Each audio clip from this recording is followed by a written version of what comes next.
This is a bottle of Simply Orange from last year. And this? This is the same bottle today. Same shelf, same label, same price. But when you pour them both into a measuring cup, the new one is missing a full glass of juice. 6 ounces. Gone. And the company didn't change the height of the bottle. They didn't change the width. They carved out plastic from the bottom, deepened an indent you'd never see unless you flipped it over. That's not a price increase. That's something quieter. And it's happening to 20 products you're probably buying right now. So here's the situation. A LendingTree study published in late 2024 analyzed 98 common grocery products sold at Walmart. They compared what's on shelves now against archived packaging records from 2019 and 2020 using the Wayback Machine. What they found, a full third, 33.7% of those products had their sizes or counts reduced. That's 1 out of every 3 items. And the categories hit hardest? Household paper goods. 60% of those products got smaller. 60. Meanwhile, the U.S. Government Accountability Office, the GAO, looked at 5 years of consumer price data and found that downsized cereal products made up only 1.1% of distinct SKUs but generated 8.6% of category dollar sales. Translation: companies aren't shrinking the stuff nobody buys, they're shrinking the best sellers, the products you reach for without thinking. And a McKinsey survey of over 15,000 consumers confirmed that U.S. grocery prices through 2025 were 31% higher than in 2019. So you're already paying more, and now you're also getting less. I tracked down the verified numbers on 20 specific products. We're starting with the ones that seem small. A few ounces here, a few sheets there. And by the end, I promise you, the reductions get genuinely absurd. And there's one product near the end that lost a third of its contents. A third. We'll get there. Let's start where they want you to start. Not noticing. Ziploc sandwich bags. You used to get 280 in a box. Now it's 270. That's 10 bags, gone. 3.5%. On its own, not a big deal. But that's kind of the point. It's engineered to be too small to complain about. Same story with Ruffles. Your bag went from 9 ounces down to 8.5. Half an ounce of chips. You'd never feel it in your hand. But across a year of buying chips for your family, that gap adds up. Now, Tide, the heavy-duty liquid detergent, went from 250 ounces to 236. And Procter & Gamble's official explanation is that they reformulated it, pulled water out of the liquid, made it more concentrated so you use less per load. Fair enough. And to be balanced, if the load count genuinely holds, that's a different conversation than just quietly trimming product. But here's what I want you to notice. The shelf price didn't drop to reflect a smaller bottle. The bottle got smaller. The receipt didn't. Dawn dish soap.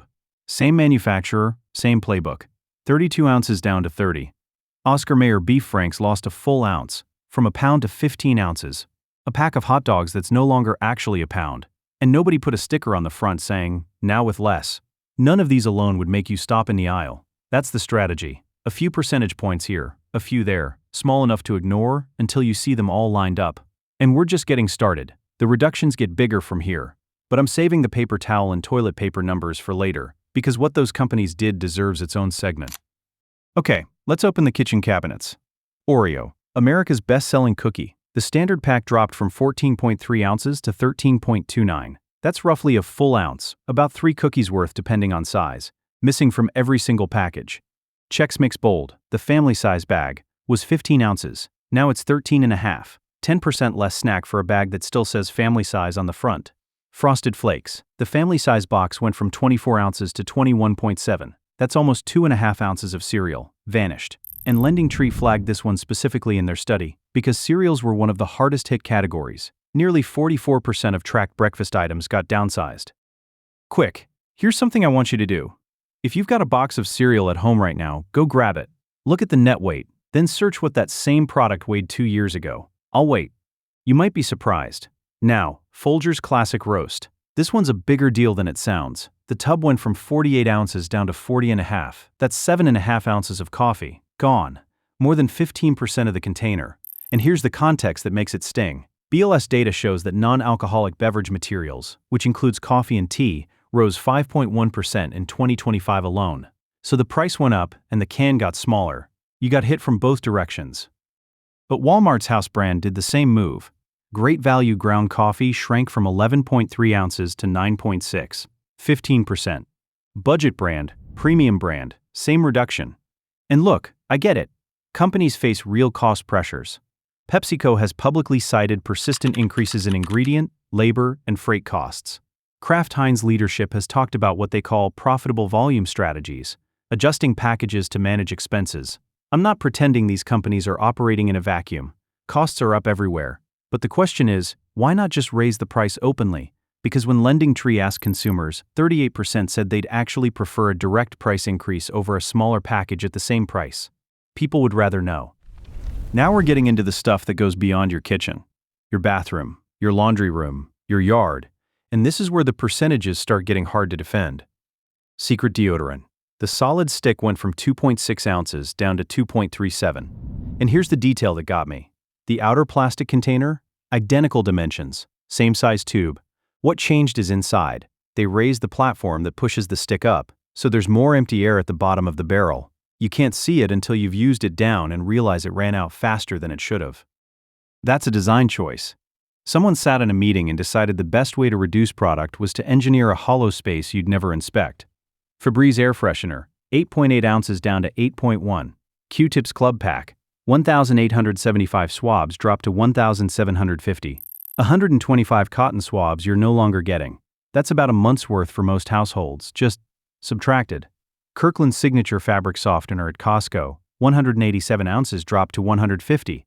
That's 37 ounces. Nearly 20% of the bottle. And the load count went from 276 down to 257, which means you're losing roughly 19 loads of laundry per purchase. All free and clear liquid detergent made the same type of move, 88 ounces to 73. Henkel, the manufacturer, says it's product compaction, less water, more concentrated formula, lower dose per load, similar to what Procter & Gamble said about Tide. And that might be accurate, but when the bottle shrinks by 17% and the price stays put, the burden of proof should be on the company, not on you. IAM's dry dog food. The XL bag lost 5.5 pounds, went from 44 down to 38.5. If you've got a large breed dog, you know what that means. You're back at the store sooner, paying again sooner, and your dog didn't start eating less. Even your lawn. Scott's Turf Builder. The bag dropped 3 pounds and the coverage area fell from 5,000 square feet down to 4,000. 1,000 square feet. That's a fifth of your yard. You're now either skipping or buying a second bag for. And you know what's wild? At this rate, and I'm only half joking, by 2030 we're going to be buying the concept of paper towels. Just a cardboard tube and a suggestion. But seriously, if this is making you rethink your last grocery run, drop a comment with the product you notice getting smaller. I read every single one, and honestly, some of the ones you all catch are wilder than anything in my research. This is the segment I've been building to, because paper goods aren't just the most reduced category. 60% of tracked paper products got downsized according to LendingTree. They're also the category where the packaging tricks are the sneakiest. Puff's facial tissues. The cube box went from 56 tissues to 48. That's 8 tissues, 14%, from a box you finish in a week during cold season. Viva paper towels. The double roll dropped from 94 sheets to 86. And it's not just the count. Manufacturers including Kimberly-Clark, which makes Viva and Cottonelle, have also been narrowing the width of individual sheets. So the roll gets shorter on the cardboard core. You can actually see it. Put a new roll on a standard holder and look at the gaps on either side. Those gaps didn't used to be there. Kimberly-Clark frames these changes around enhanced sheet construction, thicker sheets, stronger material. And that might be partly true. But thicker and stronger doesn't explain why the price didn't come down when the count did. Bounty Select A size went from 165 sheets per roll down to 135. That's 30 sheets per roll. Their Mega Roll dropped from 180 to 164. Quilted Northern Ultra Plush, 295 sheets per roll down to 255. And that's the second reduction. The total cumulative drop for Quilted Northern is over 17%. Cottonelle Ultra Comfort went from 321 sheets per roll to 284. And then there's Angel Soft. Angel Soft 12 Mega Roll toilet paper dropped from 429 sheets per roll to 320. That's 109 sheets per roll. Gone.